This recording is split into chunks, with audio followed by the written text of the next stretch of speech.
Hello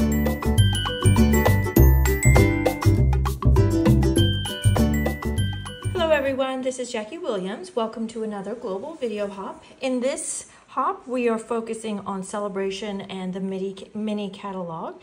And I wanted to use these Favored Flowers papers and go back to an old favorite technique called rip and flip. And what you need is patterned paper, preferably kind of a small or a close pattern like these, and then where the other side of the paper is more of a solid that coordinates with the front piece. And every single one of these prints meets that criteria, so it's actually the perfect technique for these cards.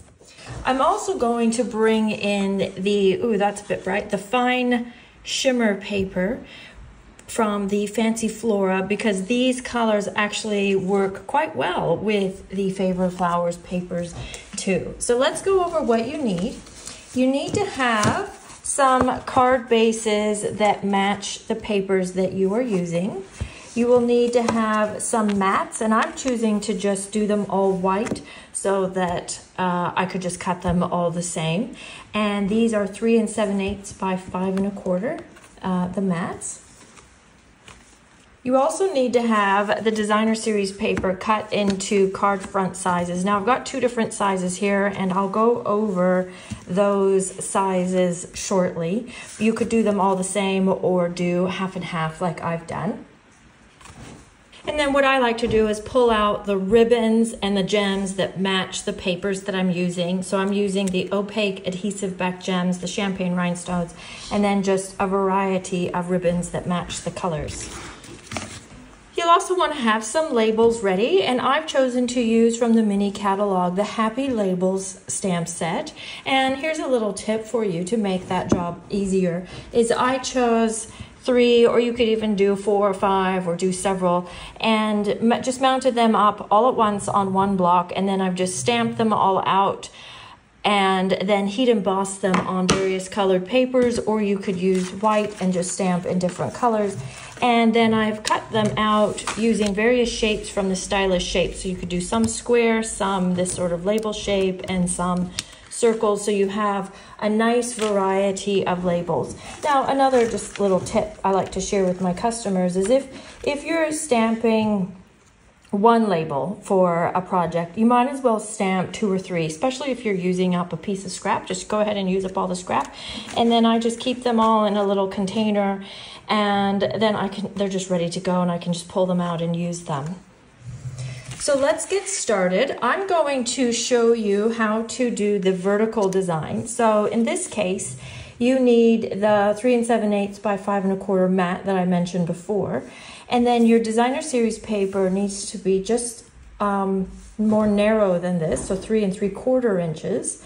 And then I'm going to make it a bit longer than my card is going to end up being, so 6 inches. But that also is an efficient use of our paper, and that is for a vertical design. So literally what we're going to do is just rip our paper.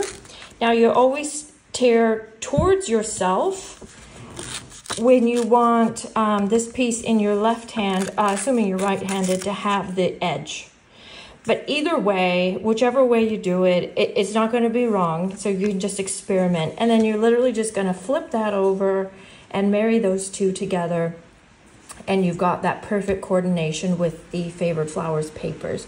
Now, this is the reason why I made them a bit longer than our card front.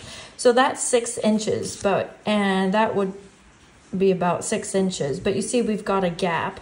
So having it a little bit long just gives us a bit of room to overlap them.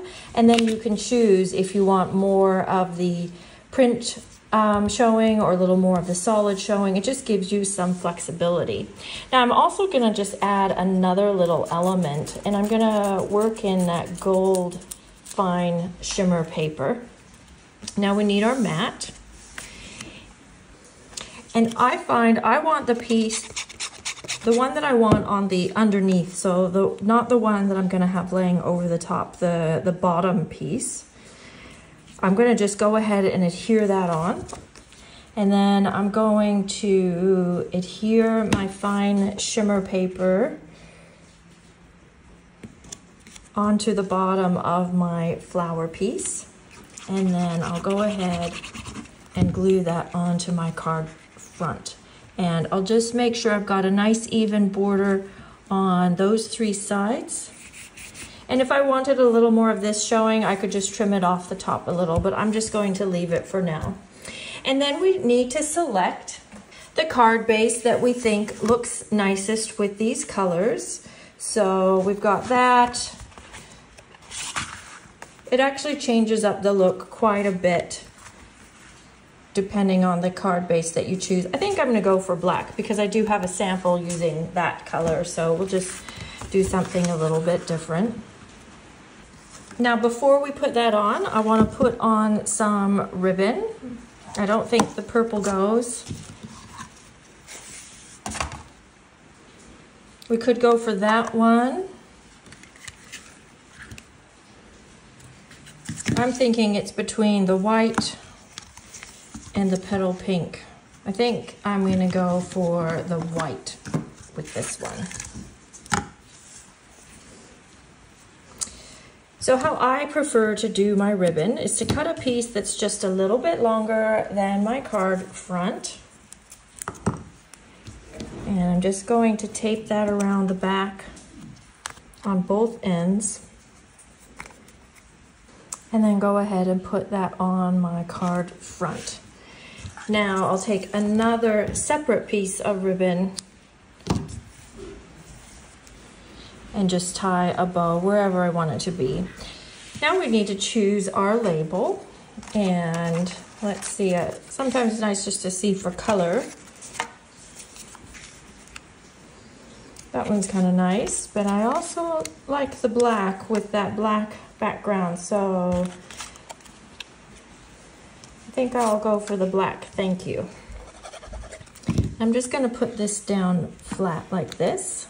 And then we just need some gems, and I think I will actually use the champagne rhinestones with these because we've got the peach here. I think putting purple gems on there would just feel a little bit out of place.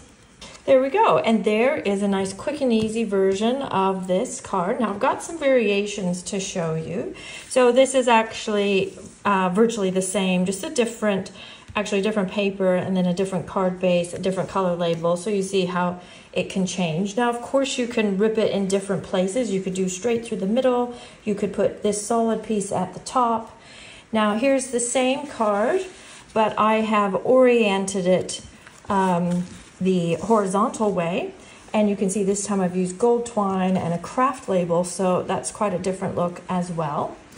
And then this one I've got the same vertical orientation and the vertical rip, or actually it would be the horizontal rip, but I have ripped it top and bottom and put that Fresh Freesia glitter paper top and bottom. So again, there's just really no limit to how many different ways you can do this. Now, I wanted to also show you another version, and this would be what I'm calling the horizontal, but it's actually could be horizontal or vertical, but where you, instead of ripping it this way, you're going to rip it that way. And this is where, instead of the 6-inch card, Designer Series paper, this time you'd want one that's a little bit wider and shorter. So now we want the 5 1/8.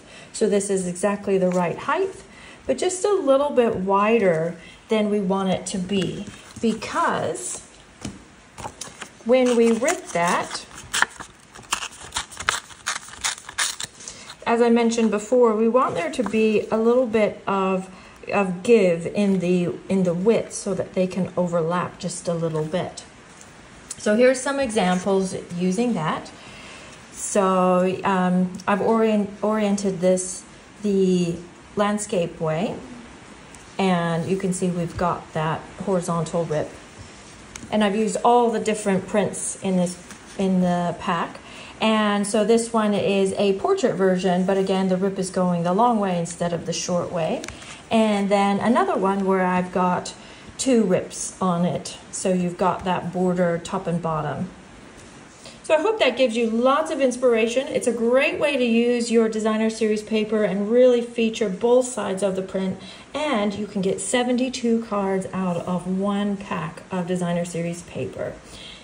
Thanks so much for joining me. This is Jackie Williams. If you love this video, please share with your friends, leave me a comment, and of course, enjoy the rest of the hop. I'll see you next time. Bye-bye.